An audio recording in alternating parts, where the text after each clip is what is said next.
nei literatūros studijos, nei pedagogikos kursai, nei magistro darbas apie Čioserį manęs visam šitam neparengė. Aš norėjau klasėje sukurti šilumos ir tarpusavio supratimo atmosferą. Norėjau pradėti nuo pirmųjų įspūdžių, išvaizdos, manierų, kalbos svarbą, po to pereiti prie dikcijos, taisyklingos žodžių vartosenos, mokėjimo reikšti mintis, bet aš nesugebėjau net namų darbų patikrinti. Žurnale priėjau tik tai prie B raidės. Aš daug ką užmiršau. Ir mane kamuoja nesmagus jausmas, kad tai negerai. Naujiems mokytojams visada užkrauna sunkiausias klases. Nieko. Dar užsidirbsiu gabius vyresniokus, o ne beviltiškus bemokslius. Gerai. Reikia patikrinti, ar visi punktai įvykdyti. Užpildyti žurnalą. Patikrinti, ko nėra klasėje.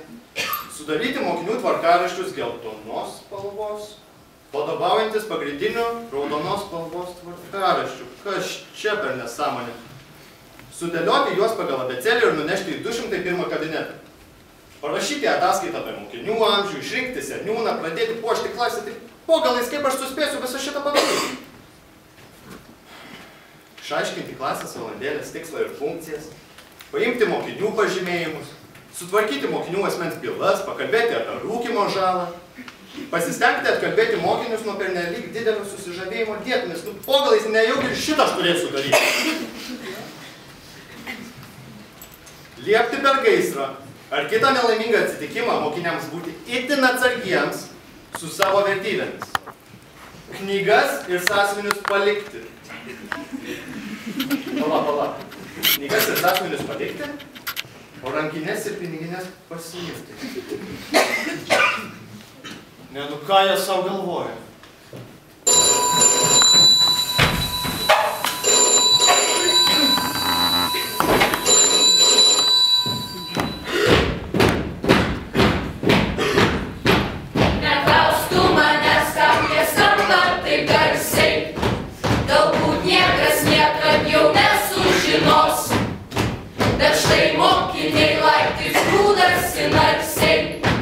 Ir aš pagaliau suprantu.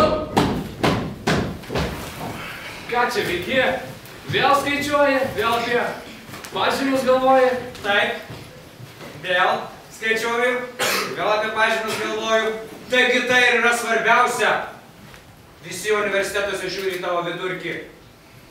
Dalyko vidurkis yra išvedamas iš pažymių, o trimestro iš visų dalykų. Ir tai, ko jiems visiems iš mūsų reikia, yra visų mūsų trimestrų vidurkiai. Dėl to aš sėdžiu ir skaičiuoju. Protingai iš čia šneka. Ir aš taip galvoju, kad išnekėjimą ir šnekučiavimąsi per pamokas neturėtų būti atsižvelgiama, vedant mano vidurkį, kuris yra toks svarbus universitetas. Bet taigi mokytojas gali tavęs neapkęsti. Jis irgi žmogus ir išves tau nulį iš elgesio. Vienas nulis šnekėjimą gali numušti visą vidurkį. Bet ne tai svarbiausia. Visus kada nors perkeli į kitą klasę. Anksčiau ir vėliau. Arba tu egzaminą išlaikai, arba ne. Ir viskas. Kaip tai perkelia į kitą klasę be vidurkių? Taigi, kad tik taip nebūtų? Ką? Mane kaip nulį be skaičiaus? Nu, aišku. Pažymiai skatina mus sukčiauti. Nors asmeniškai aš nesukčiauju. Ir ką tu čia dabar norėjai pasakyti?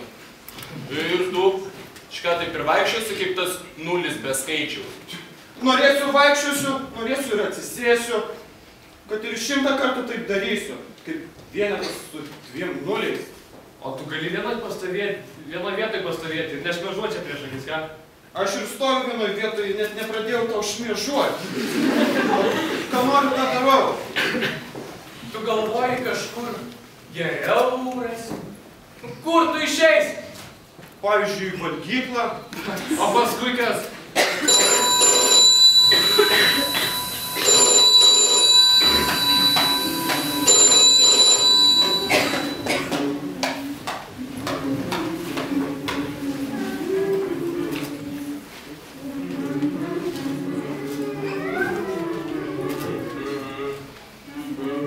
Klausykit. Nu ką? A gali būt, kad gravitacija padeda svorį numest. Nu, galim tokį experimentation padaryti. Tu Viliau ypač stebėk va. Rodau.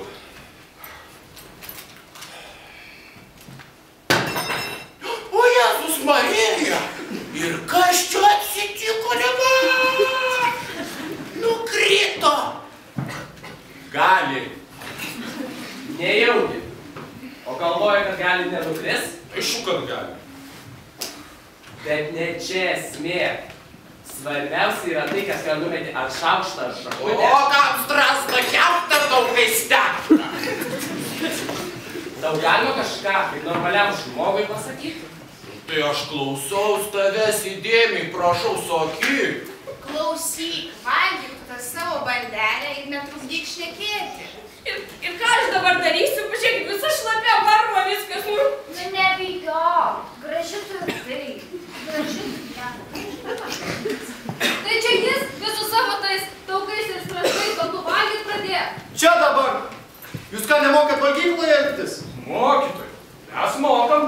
Jo, ir dar porą taisyklių turim. Negalima su šaukštu arba šakute dantų ir nagų kramdyt. Taip pat labai svarbu stalo įrankius nešluostyti į staltiesę. Ir šiukštu jokių būdų nevalia šnipšti nosies į stalo nosinaitės. Ir šaukštais musikuoti negalima. Man jau tų taisyklių taip gana. Ir neatrodo, kad jos jums labai padėtų. Man tai taip atrodo ir nepadeda. Ką? Mokytojų, galėjom protą su šaukštu įkreipti. Pala, kam man? Taigi aš visų taisyklių laikiausi. Su šaukštu gali tik košės įkrėsti. O auklėt gerų pavyzdžių reikia.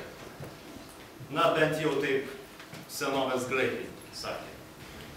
Viskas, einam į pamoką.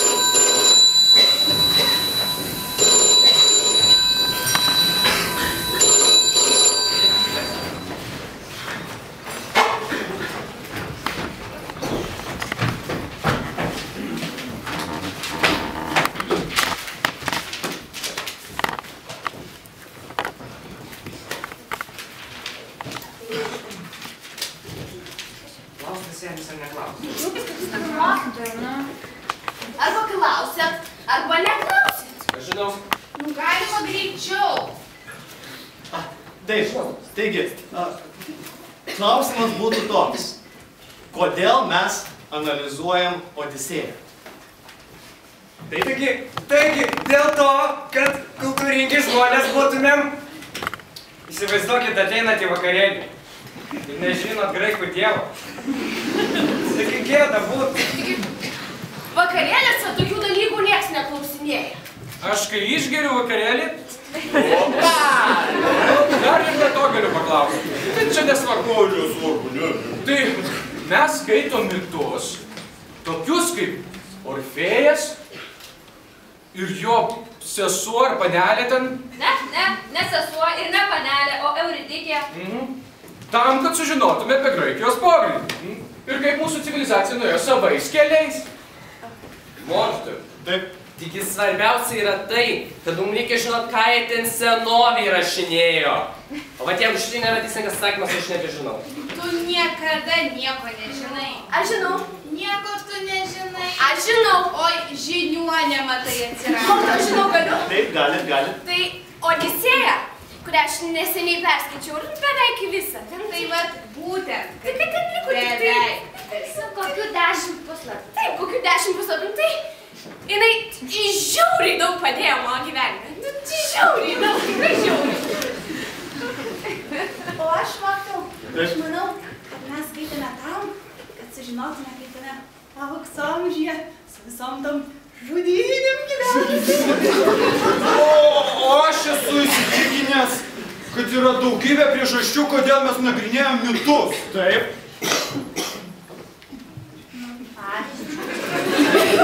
Bet aš nežinau. Aš klasėje nebuvau. O raštelį. Turi raštelį? Turiu. Kas dar? Taigi žmogai, kurie į universitetą eis, turi turėti literatūros žinių krepšį. Ir Odisė kaip tik telpa tą krepšį. Skaitymo išvengti sunku. Netgi man. Nes kur tik pažvelgsis visur. Mokytojau, aš dabar noriu atvirai pasakyti. Nekenčiu Odisės. Mokytojai, aš tai skaityti myliu. Bet nepasiruošiau atsakinėti, nes nežinau, kad klausit. Bet aš ir taip galiu atsakyti. Man ruoštis nereikia. Jo, mes skaitom mitus tam, kad būtume visapusiškos asmenybės. Tas, kaip į ten? Heraklis. Roklas.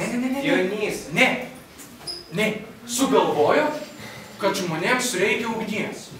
Parvežė ją iš Olimpo ir už tai jam dabar kiekvieną dieną maitvanagiai kapoja kepinį. Taigi čia Dzeusas garantuotai. O tu galiu? Taip.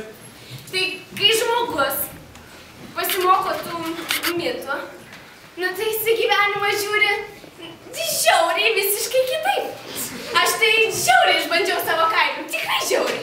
Ir nusišnekėt žiauriai ėmė, ne? Taip, žiauriai nusišneki, mokim toliau.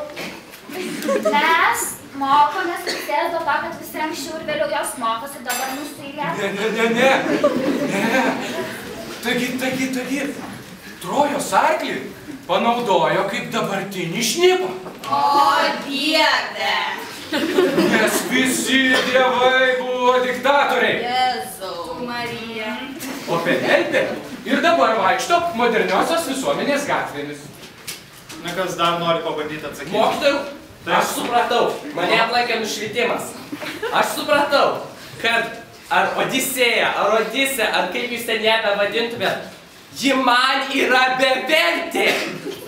O taip yra dėl to, kad aš nuo pat pradžių ją neįsiskaičiau.